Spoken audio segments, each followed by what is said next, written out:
Imagine this for a moment. No machines, no crans, no engines, only human hands, building a temple so extraordinary it would astonish the world. Every stone was massive. Every day carried the risk of death. Yet the work never stopped. Because this was not just a building. This was the house of God, a structure rising nearly 30 meters high, its inner walls covered with 27 tons of pure gold. Bronze pillars 8 meters tall, each weighing 34 tons. Floors and ceilings wrapped in cedar wood brought all the way from Lebanon. And towering above everything, 2 enormous cherubim, 4.5 meters high, completely overlaid with gold.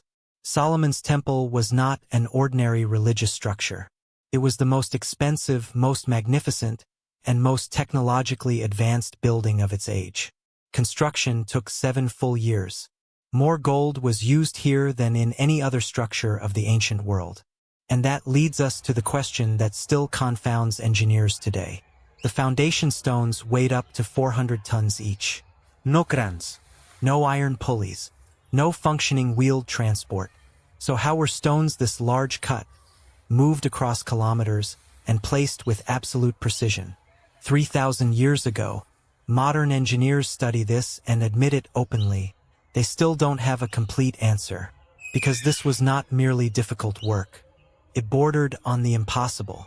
In this story, you will uncover the methods, the materials, and the hidden systems behind the most astonishing construction project of the ancient world, and why no one has ever replicated it since. The first challenge was easy to understand, but incredibly hard to execute. Solomon did not want ordinary stones. He demanded the largest stones ever quarried in Israel.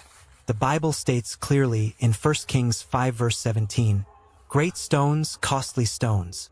When archaeologists later examined the platform of the Second Temple, built on the same site, they discovered stones weighing over 400 tons. 400 tons. The weight of nearly 60 adult elephants. Now imagine cutting such a stone out of solid rock. No explosives. No electricity. No modern machinery. Just human labor. For this task alone, 80,000 men were assigned to the quarries surrounding Jerusalem. They rose before sunrise, walked to the hills, and began the most dangerous part of the entire project. Stone cannot simply be smashed, especially when it must fit perfectly. And there was one rule that changed everything. At the construction site, no iron tools were allowed to make a sound. This command appears in 1 Kings 6 verse 7, which meant every stone had to be fully shaped, every edge, every surface, before it ever reached the temple. All preparation happened in the quarries. The method was ancient yet astonishingly precise. Workers studied the rock carefully, identifying natural fracture lines. They carved deep grooves along those lines. Then they drilled small holes and inserted dry wooden wedges. Water was poured over the wood. As the wood absorbed moisture, it expanded. Pressure built slowly, silently. After hours or sometimes days, the stone split cleanly along the intended line. No explosions, no hammering, no metal sounds, only the deep, final crack of stone breaking apart. But cutting the stone was only the beginning. Each block had to be shaped, smoothed, measured, and marked. This work was done by master craftsmen who understood architectural markings rather than written blueprints. Every stone carried symbols, Hebrew letters, numbers, and signs, indicating exactly where it belonged in the temple. A single mistake meant disaster. A 400-ton stone incorrectly cut became useless. Quarry work was not only difficult, it was deadly. Rock collapses, falling slabs, runaway stones sliding down slopes. There were no safety systems, no hospitals nearby. Yet every morning, tens of thousands returned to the quarries. Why? Israeli laborers worked in shifts and were paid. They knew they would eventually return home. But the Canaanite laborers had no choice. 1 Kings 9 verse 21 states clearly, they were forced into labor. For them, refusal meant punishment. And then came the most dangerous phase of all, transport. Imagine moving a 400-ton stone across rugged terrain, without machines, For this task alone, 70,000 men were assigned. They built massive earthen ramps. They placed stones on thick wooden rollers. They tied ropes made from plant fibers, as thick as a human arm, around the stone. At a signal, hundreds pulled together. Pull. Stop. Reset the rollers. Pull again. Sometimes the stone moved only centimeters at a time.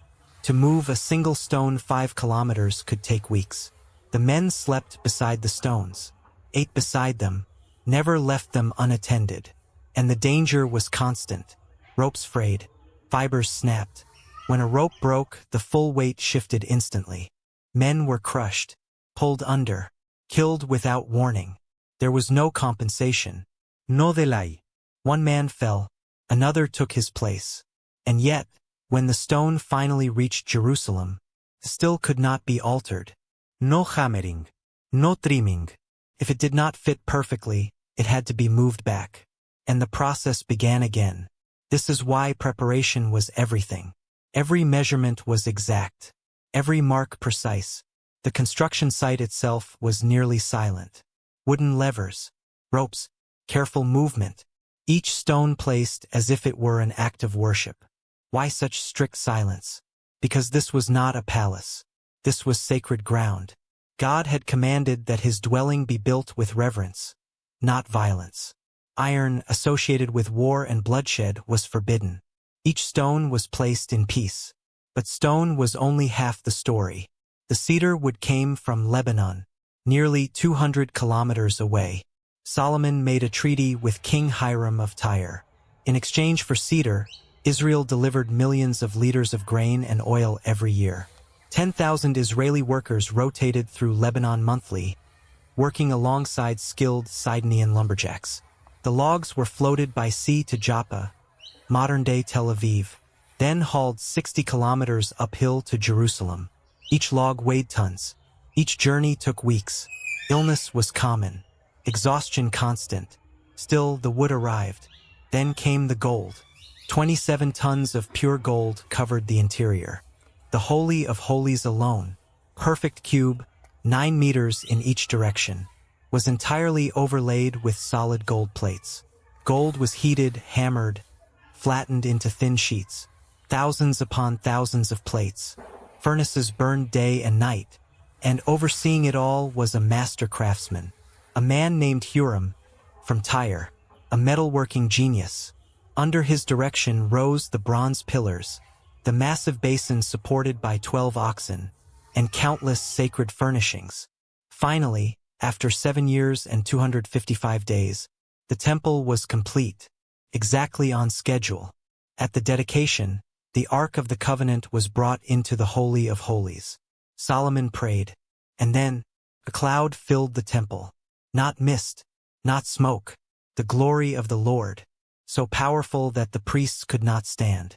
1 Kings 8 verses 10 to 11 records it plainly. The place built by human hands was filled by divine presence. Thousands had labored, many had died, but in that moment, their work was complete.